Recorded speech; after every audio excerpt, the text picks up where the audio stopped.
So looks like it's kind of evened out. I'll get started. So thanks for joining us today for the Features and Functions PointMan live demo.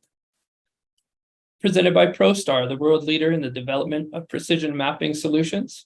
My name is Garrett Kohler, and I'll be your moderator for today's presentation.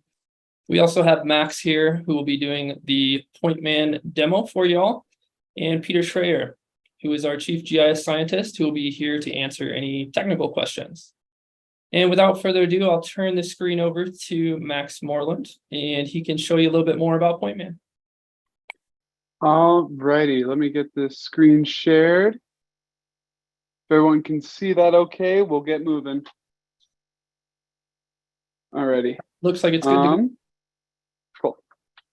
So for those of you unfamiliar, PointMan is a software tool that uses cloud-based services to capture real-time surveying and locating data of utilities, specifically underground. And so what we have here on the right side of the screen is our mobile setup, and on the left side here is the cloud setup. The connection between these two is live in real time, and I'll be going through mobile for a bit, going through cloud, and then going through the connections before we move on to new features, followed by Q&A. So that's how we'll get through on that. So to begin here on the mobile side, as you can see, we have a bunch of vector data on the right here. Users can go in, upload old data, or go and collect data with a subsurface wand and GNSS receiver, any sort of GPS. You go into the system, pair it via Bluetooth, just like you would your headphones per se. Pair those devices to a phone, a tablet. As long as it has the Apple App Store or the Google Play Store, you can download the application and begin work from there. And then once you are in the system, you can begin overlaying your data.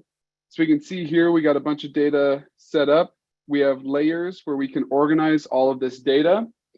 You can do it, you can go through folders, subfolders, you can have imported folders, collected folders. So the folder we'll be messing around with mostly here is this field data GJ. That is our headquarters location, Grand Junction, where we'll be looking at a lot of this data. And we can see here, all of this data was captured and then color-coded based on our data dictionary. So I'm going to zoom in here a little bit and select this blue line. This is a water pipe that was captured out in the field. From here, I'm going to select the pedigree button at the bottom there. And now, as you can see, we have all of this GPS data. This was all captured with a single button push and then immediately into the cloud, ready to go for a survey engineer or whoever wants to qualify or just even check in on that data. They can see it as it's happening. And as we can see, it's not just by the line itself. It is captured at each vertice of that line, and the data is interpolated between them. We have three data types of points, lines, and polygons. We can see around here, a polygon will have this fill that you can see in the middle there. A point is obviously just a single space on the map, and then a line is a connected points, as we can see here. So what we have going here is some captured PointMan data that has been marked up by our data dictionary. So what I'm going to do is select this hamburger icon in the top left corner and select the settings. And from here, this is really where you attune PointMan to your liking or your setup. We are device agnostic, so we work with about as much hardware as we can possibly use. I'll just click the GPS drop down. You can see we have a bunch of different GPS receivers that we pair with, and we're always adding more. We're always integrating with new GPS receivers. Same thing goes for locator wands, all of the major competitors in that field. And then from here, this is where you can really adjust your settings to get down to not quite quality A. That would have to be given the go-ahead by a survey engineer before it was actually qualified as level A. but we have gotten data that has been qualified as level A. So we can see the EPSG, the geoids, the corrections are all those very niche specific ways to get your GPS honed in as physically close as possible. Peter, do you have any, I'm sure you've seen real world uses for all three of those major fixes. Yeah, absolutely. I mean, it all depends on how accurate you want to get your data, whether you're using, something like a Trimble correction service, an RTK system, or your own, base station rover. We can accept all of those. And in which case, like I said, you're device agnostic, so it doesn't matter which one you use, as long as you know how to set it up. And the fact that we're aligned with Trimble gives us a bit of a leg up because we integrate directly with their correction services, making it a lot easier to actually use it with the Catalyst system, especially. So a little further down on these are different features of the system that we allow users to turn on and off. They're a little more specific in use case. So not everyone is going to need all of these. So we have allowed the option for these features to be turned on and off. I'll go over a few of these here in a minute, but just right now we're going to tackle the settings first. We have our data dictionary, as I mentioned before. I'll be coming right back to that in just a moment. And then, of course, for anyone who wants to, who isn't in America, we can always switch to metric or imperial. That's an easy switch. The data will convert between the two automatically. There's no need to have to capture in one or the other. It will just convert based on your device's settings. We can back up and restore. We have a tutorial set up for any user that has just downloaded the system. And of course, we have our debug settings. We have a great support staff here that is always willing to help out or see if we can figure out if there's ever a problem with the system and what we can do about it. So I'm going to scroll back up here to the data dictionaries and select edit. And this is where a lot of work really does get done by the system. I'm going to select that demo dictionary and I'm going to select the edit button up there. And as you can see, this is now an entire vector data dictionary that color codes, uses symbols, and attributes, systems. This is all within here, and it's how the system is able to look as visually appealing or easy to understand visually as it does. We can see we have whole different colors for just different systems. I'm going to select the electrical meter and then hit edit to show off. We also have user fields. So this is a fully configurable data dictionary. You can go in and get as minute on the details as you want, on top of adding in your own symbols, changing the color of anything you would want, or even the transparency per se. For instance, you can see here now that I've enabled styling on this specific feature, you could now get even more in depth on how that would visually appear. I'm going to cancel out of there. I'm going to close out one more time. Sorry to interrupt you, Max. I just want to encourage Yeah, everybody to ask any questions or any specific features they'd like to see. Just drop those in the QA chat so we can see those, and we'll answer those questions at the end of the chat for everybody, or at the end of the webinar for everybody. Thanks, Max. Yeah, please. We're always happy to answer questions. I mean, that's why we're here. So, all right, I'm going to close out, and this is now what we call our base map screen. So this is where most of the work will be done. This is where you'll be collecting your data or working with some of that imported data from the mobile side. So to kind of show off how real-time the connection is, I'm going to create a line up here on the tablet, and then you will be able to see it after a quick refresh on our other end with the cloud. So I'm just going to go with the sanitary pipe. I'm going to hit OK. I'm going to have to get off of the GPS. We're going to scroll back to where we were. All right, I'm just going to create one following the highway here. Select the add button. And I'm going to jump through and start adding in those features. I'm going to click finish. And now we can see that sanitary pipe is there on the right. So now I'm going to go in and move into our cloud and make sure that that is turned on in the, make sure that that is turned on. I'm going to create one more just to really show it off also. I'm going to do a electrical, we'll do an electrical meter this time. Create it, get that GPS off, scroll back to our spot. We're going to place it right here, finish. And so now it is, obviously it's not right there on the cloud side so far. It does update in real time for our database, but you have to do a quick refresh to get the visual update, just so that the system doesn't overload itself constantly trying to check. And as we can see, here is that sanitary line created by me at 1:11, so literally a minute ago. And there is that point, also modified and made then and there.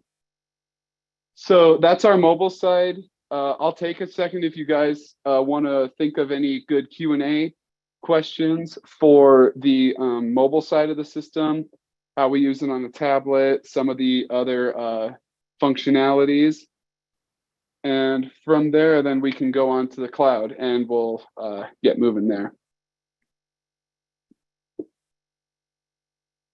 A few questions rolled in here. Yeah, I'm not seeing any more. Side. Ones, are there how-to videos and specific instruments set up with PointMan? There are quite a few how-to videos on our website, as well as PointMan University is another recent upgrade that we've done. So we'll drop that in the chat for you. Also our YouTube channel. And yeah, so a quick introduction for our cloud side here, whereas the mobile side is much more for someone actually out in the field who goes and collects the data or works with it, needs the data to go back out to do another dig per se. Maybe they need to stake back out to that feature. The cloud side is much more administrative in design. We made the cloud side to be for, like I said before, maybe your survey engineer who is qualifying that data as they go, or even just someone who is in charge of the system, watching a surveying or locating job get done and checking in on the data to make sure it looks okay as it goes. That way they can call out into the field as it's happening to let them fix it while they're already out there, instead of the whole back and forth that would come if some data was incorrect. So from the cloud side here, as you can see, we have a very similar base map situation. Here are our layers once more. We have lots and lots of folders and layers. Some of them have subfolders in here. Very large folders are allowed in our system. I'm not sure if we have a maximum on the number of layers, but obviously it does impact performance sometimes if you decide to stuff everything into one layer or into one folder. And from here, you see we can adjust which project we're in. I'm going to stick within our demo project. We can turn on and off the layers we want to. That way, again, we can kind of visually configure the screen if we only want to be showing points or lines or polygons specifically to a client, or maybe we only want to show one folder's worth of data. From there, we can also we can upload and send all of this data to whoever. So I know a lot of people like to keep their system in maybe in CAD or another GIS, for instance. We can do that pretty easily just by simply exporting the entire folder as a shapefile or a file GDB, and then our system will email it to you with a secure link that once you select that link, you will save all that data in, and it'll be good for upload to whatever site or system software you might be using. And so I'm going to turn off these layers. We also have a really nice search function. And within this search function, you know, obviously you can see we have a lot of data within this system. And so our search function, this is also available on mobile, allows you to go and really sort through. You can filter, you can sort, you can search, all within this menu here of pretty much everything within your system. So if I scroll down, currently it's sorted by folder. So if I scroll down to the field data here, I'm going to select the points layer. And now from here, I'm going to be able to search for a point. I can highlight specific points that I want in the system. And this will begin to highlight them pink if they are within the system. So as you can see now, there should be a couple points that are turning. Once I'll minimize that real quick. So as you can see, the more points I select, the more pink comes up within the system. I'm going to turn that off. We have the ability to map to a point. So if you don't know where it is on the map and you're just searching for it, you can click the map location. It will put that point dead center and then simply highlight it. So now I know after searching that this meter is the one I was looking for initially. I can find it from there. I can also adjust what is shown on the search feature, and I can export my search results. So maybe you only want to upload a certain amount of features, or you only want someone to see a certain amount when you send it to them.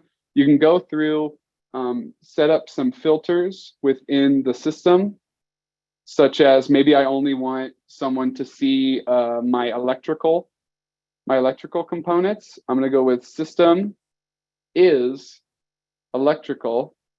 I can update that. And then now all the electrical systems will be together for me to export to whoever might need it.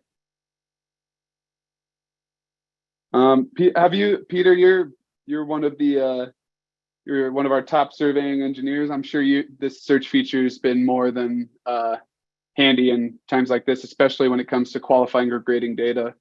Absolutely. It's nice to be able to pull out, one component or one system out of it, so that you can send it to a client. For example, when you pulled out all the electrical systems there, you can send that to your electrical contractor to take a look at, qualify, and understand, versus having to have everything within it. So very handy and very quick. So well done on that. Awesome.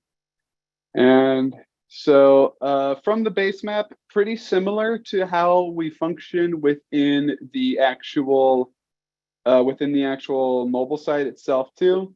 So you can see I'm going to go back to the same water pipe.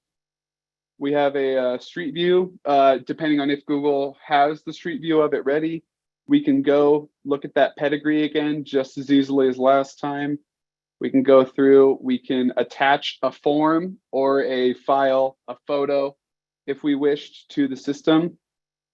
So you could do any of these. Forms are available. We have other forms that also work within it. I could attach a photo of the site to that system. I believe actually there's a photo attachment. Yep, right here. So as we can see, we're out here in this part of the field. I'm going to select that info drop down and go to attachments. And now I have an image that has the exact spot where that dig happened on top of all that pedigree data. And there's plenty of different types of attachments. You can do videos, you can do a map sketch such as this one, which just gives a quick screenshot of the map itself from PointMan's view. You can photos, videos, forms, again, very helpful. I'm sure, Peter, you've seen plenty of times when forms are needed for something like this in the field. Yeah, most likely it's done because your company has a certain set of standards that it needs to go for each type of system. So when you have a custom form, you add it into this, and your field users will be all using the same form. which allows a lot of consistency between your field crews. So well done. And then, of course, just the general info, who captured it, when they captured it, when was the last time it was modified, what type it is, all that good stuff, as well as everything. And so the real power of the cloud side comes from the administration type stuff that you can do from settings. So I'm going to go into settings here, and we're going to start with manage organization, team, and activity logs. These three are very, very handy. So for instance, I'm going to select manage team here.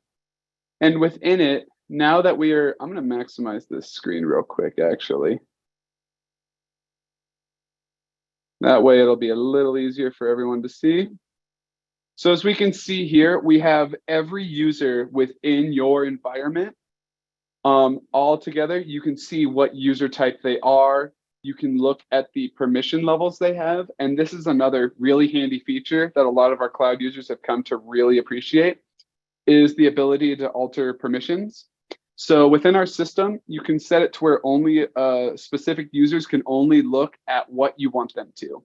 So maybe you have a client that is just jumping into your system as a viewer to look. You can set it to where instead of viewing your entire project, your entire folder even, you can set it to where this viewer can only look at a specific layer within the entirety of the system. So if I only wanted them to be able to see lines within this one folder, I could set it to be that. I could set it so.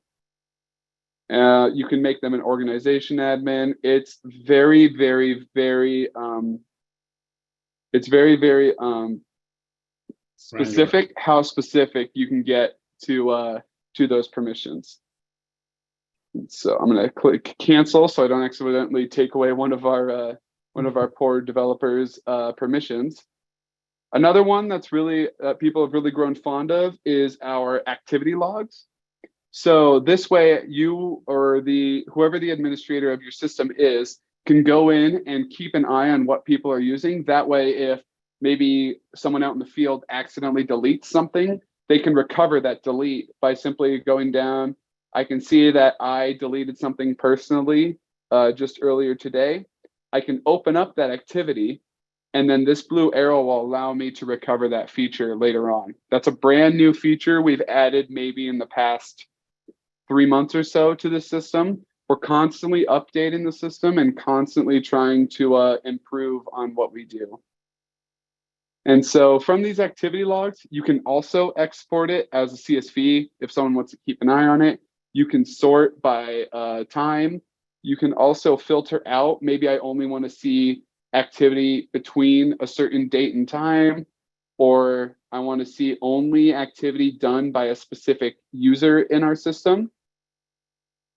Or, maybe I only want to see who's logged in for the day or what project people are working on that day.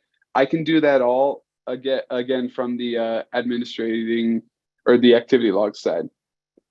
And then, of course, we have the data. This is another big administration type thing. We usually recommend that users create and work on their data dictionary from the cloud side, as it's just a little easier to maneuver yourself between.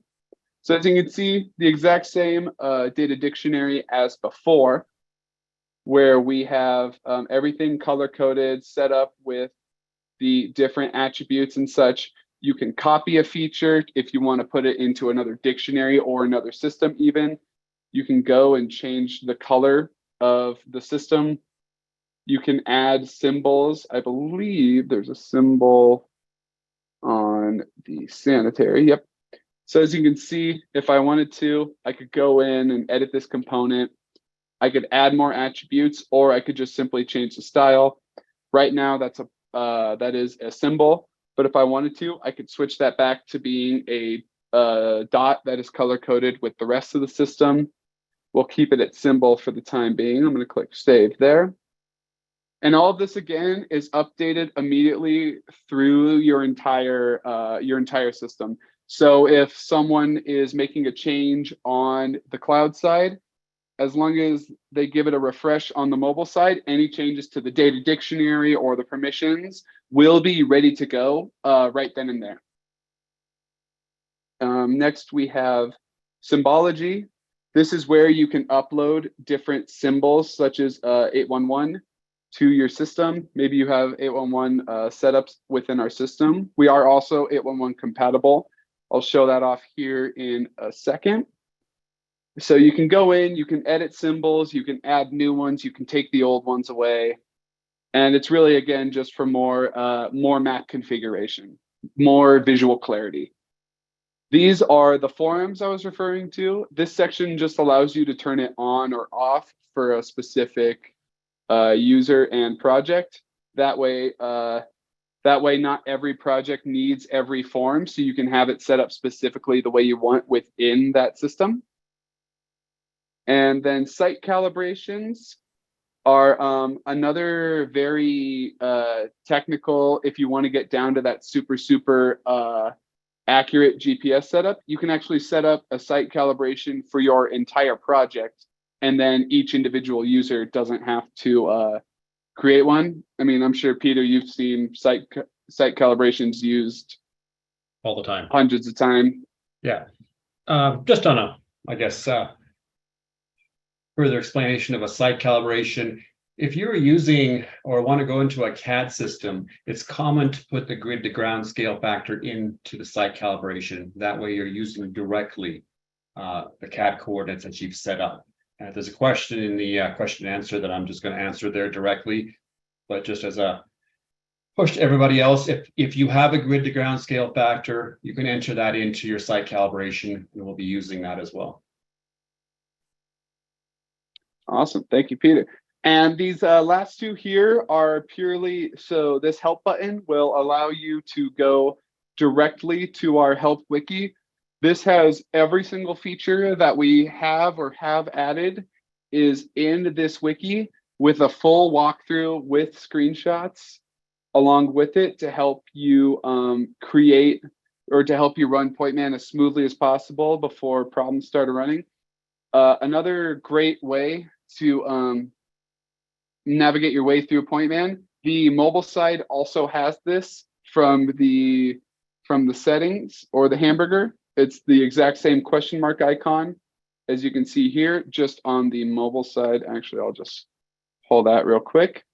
So as we can see here, right there on that help side, and that covers a lot of what our cloud system is capable of. I'm going to go into some more kind of niche or specific uses or features that we have within the system. So I guess if there are any general, I'll take a second and let anyone put some general cloud Q&A into the system before I move over to the more specific stuff. So here's a question in the Q&A. You only have cloud access to PointMan with PointMan Pro to cloud.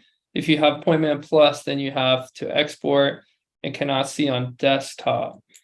So I'd assume he's referring to cloud or the PointMan Pro and the PointMan Plus. So yeah, PointMan Plus is only viewable on your device, and you can export that as a CSV. Actually, you know more of the exporting files, shape files as well. And then PointMan Pro, you can view everything on mobile devices that's collected as well as on the cloud with that view that Max is on right now. So yeah, so with PointMan Plus, you only have access to the mobile side of it. PointMan Plus is entirely stored on your device. PointMan Pro is where you start getting the cloud access.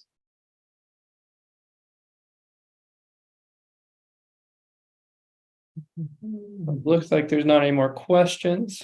Move on. Yeah, all right. So I'll start with the mobile side for some of the more niche things we can do. So first things first, I'm gonna hit that hamburger icon. Obviously, you're not going to be able to, should get that back up on the screen.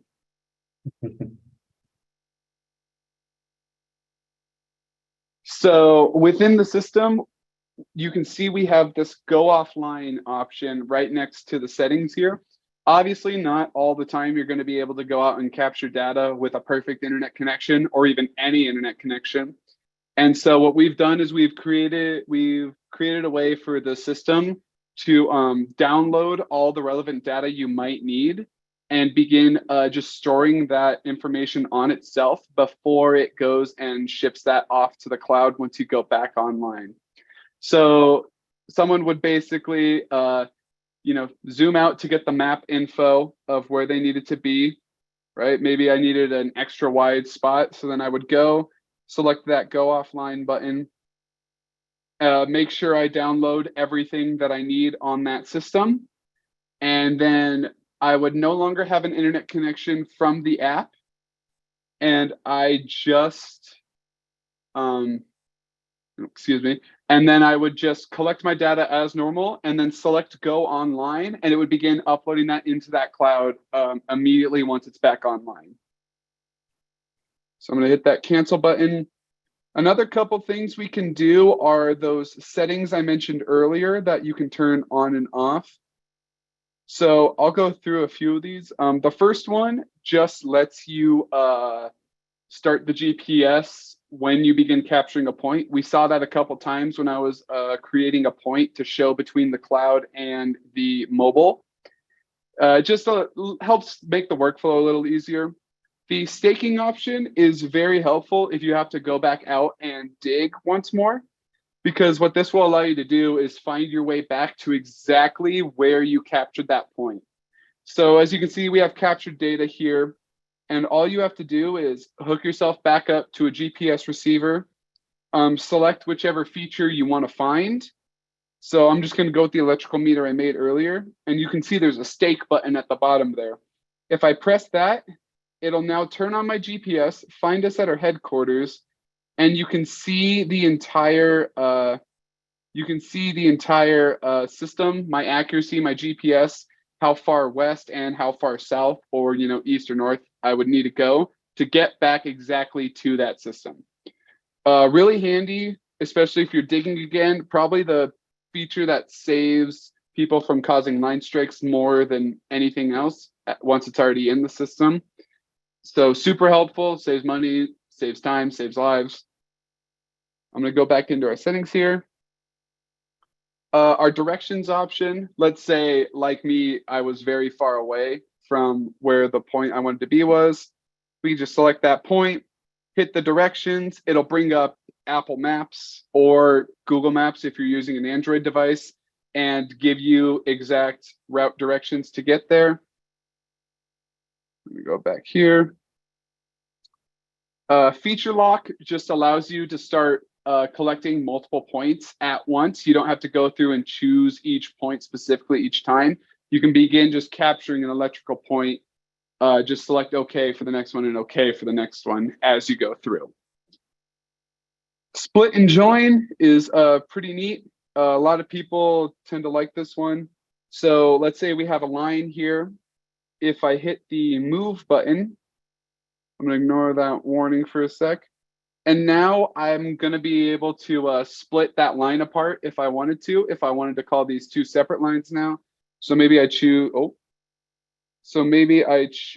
I'm going to use my next button until I get to the peak that I want.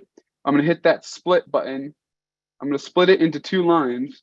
And now you can see only half of that line is highlighted compared to the other half. So now these are two separate lines. I can do separate things with them. Or if I want, I can obviously go back in and rejoin them.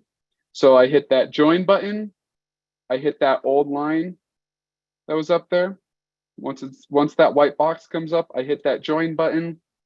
And now they're joined back together. So we can see it's all highlighted as once again. We'll go back into the settings. Snap to point allows you to just simply get one feature to inherit all of the GPS or pedigree data of a different feature.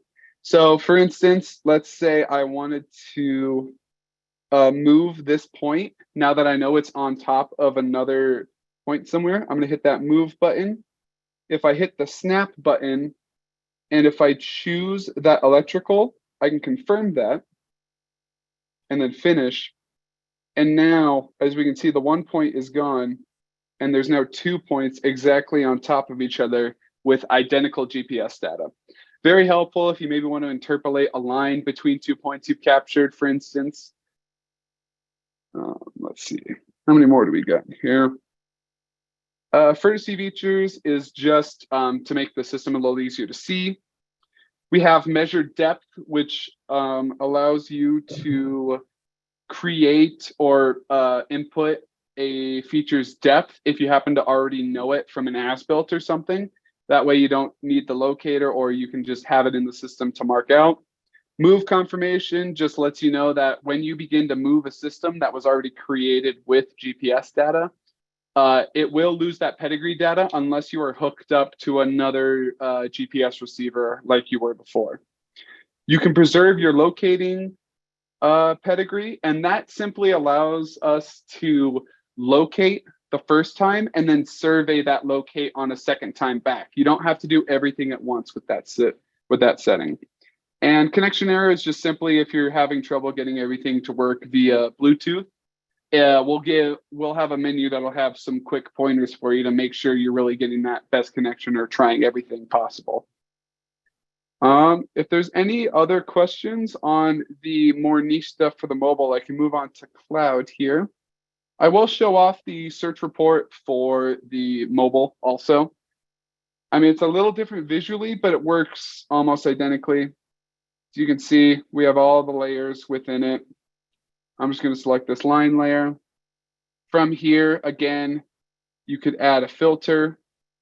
I could say the system is electrical again. Hit that search button, and then all the electrical ones come up. If I want to find one, I simply hit that map it button, and it will take me to that cable on the map. Awesome. So I think I showed off everything for the cloud fairly well. I will show off the 811 functionality. So you simply go into your project details, manage your one call, and from here you can add in your email that you want your tickets to go through.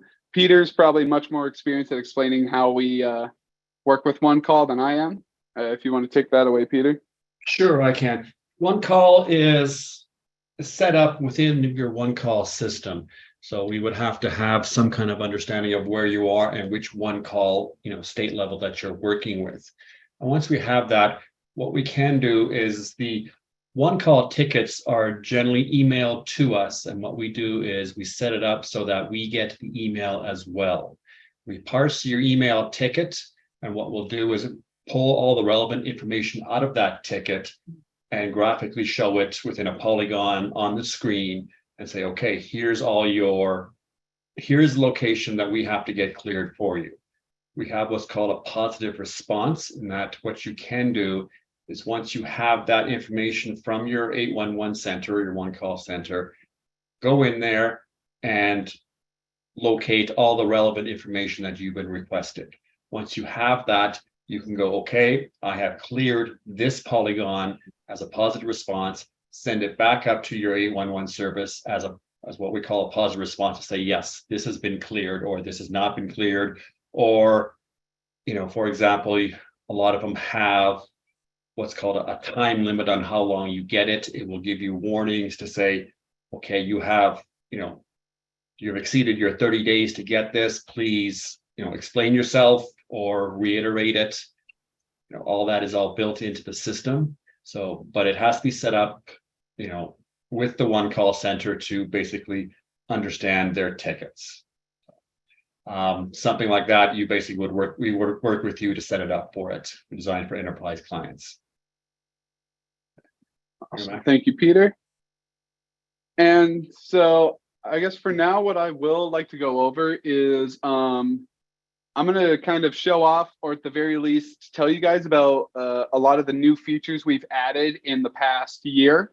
So in just the past year alone, I have a list here of about 30 or so features that we've added into the system. Like I said before, we are constantly updating, we're constantly fixing bugs, we're pushing updates all the time, trying to make our system better and better as we go. So let's see, some of the bigger ones, I'll start on mobile, as they are two kind of separate entities sometimes when it comes to their updates. So in mobile, we've added integration for at least 3 or 4 new locators. We added the ability to adjust your antenna height, which that antenna height is simply where your GPS receiver would be on. That it would be that pole that holds your GPS receiver, so that you're not interfering with the GPS signal, and it just gets that a little more accurate, so it accounts for how high that GPS was off the ground on top of it. We created the alarm system, which when you set that up, it allows a user to know if they're not getting good enough GPS data. So maybe you want it to where you have to have an accuracy of under a foot both ways. You can simply set that up to be okay. And now once you turn alarms on, the system would begin to buzz at you, not let you capture, or at least warn you before you were capturing data outside of that limit that you've set for yourself. We made our support features more robust. We now have send log file and send data. Those are just different levels of details that we can get to our support crew, so they know how to help you or what to look for within that system. We added that GPS warning, or the Bluetooth warning menu that I mentioned before. We can now copy a device ID from the system. Just that one is more for that one's more for our licensing. Maybe you have a PointMan license for one device, but you need to move it to a new device. That would be what that would be for. We can now auto save and recover a feature when you're in the middle of capturing. So for instance, if I'm in the middle of capturing a line and I start capturing it, but maybe, I don't know, your iPad runs out of power, or you lose signal or something, when you sign back in, the system will have kept a record of where that line was and ask us if we want to get it back. So you can see it's not on the map down there, but if I hit that recover, then we're back to capturing straight away. Another helpful one, especially when you get out to areas with the bad signal, it is very helpful in case your system does kind of just lose out on you for any particular reason. We can now also preserve data from the locate, like I mentioned before, allowing our users to now locate and survey at separate times. And the video attachment is also quite new, where you can attach a video directly to a point, line, or polygon just by selecting it. And then it will pull up your camera. You'll take a video of you, maybe, I'll just show it on my laptop here very quickly. You could take a video of you, for instance, going around the feature or pointing to the specific spot where you might have captured that data at. And that's just a few of them. I didn't include some of the more quality of life type changes. I added mostly new features. And then we have the cloud side. I'll maximize the screen one more time. And so on the cloud side, that site calibration menu that we were talking about before is now, that is a new feature we've added within the last year, where you can create and set an entire site calibration for that full project.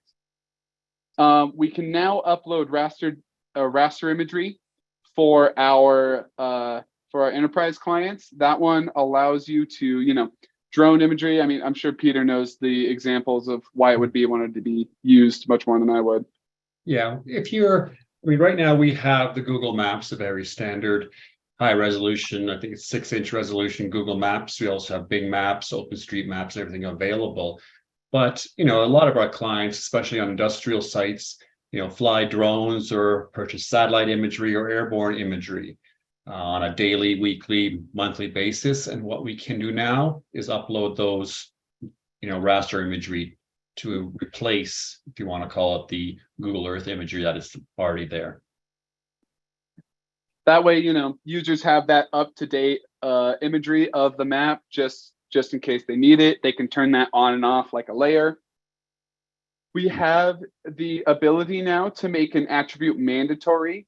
So if someone is filling out a feature and they want to say that maybe we need to know the material that a water pipe is made out of, just as an example that came off the top of my head, you could now set it up to where, for instance, if I'm able to get to a attribute here.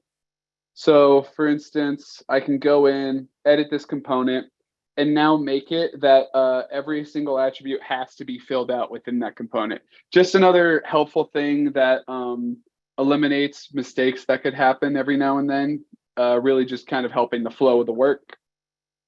Cancel out of that. We have the ability to now turn on and off multiple layers at a time. More of quality of life fix. You could do it individually before, but now we have at least created the ability to turn them all on or off at the same time. Just another small quality of life fix there. I showed you guys that deletion recovery that we have. We have had users where someone out in the field accidentally wiped even an entire project or an entire day's worth of work. And now with this setup, they can get that back just with a single push of a button, and it's ready to go. We can now share layers amongst other projects.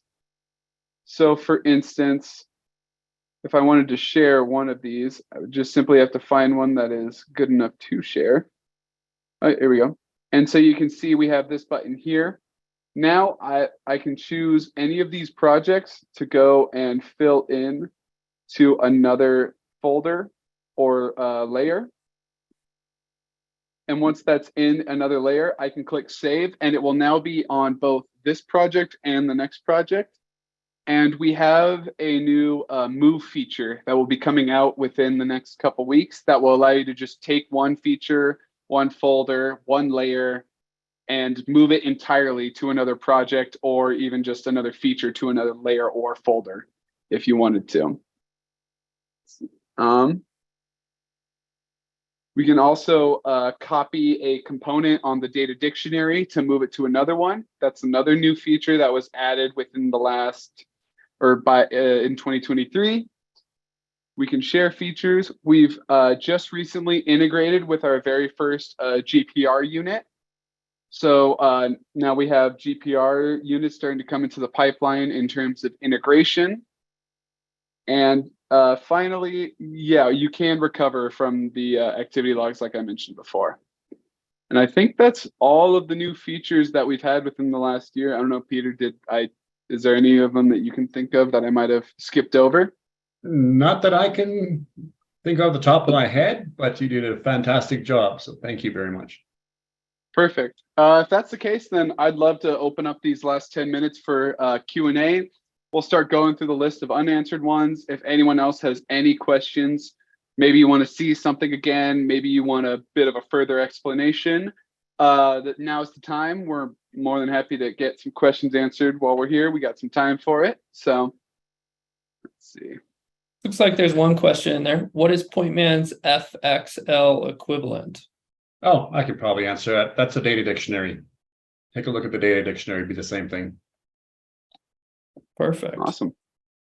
So that was a lot of information, Max. We really appreciate it. A lot of the nitty and gritty parts of PointMan and PointMan Pro as well. So, there's a lot of opportunity to see these cases used in your industry and that kind of thing. At the end of this webinar, there'll be an option for a survey. If you'd like a personal demo targeted towards your industry and how you can use it specifically, just hit yes on that, and that will get somebody in contact with you to get that have that happen for you. So there aren't any further questions, so we'll just end it at that. We appreciate your time and thanks for being here. Thanks, Peter. Yeah, Thanks, thank you guys. Thank you, everybody. Have a good day. Have a great rest of your day.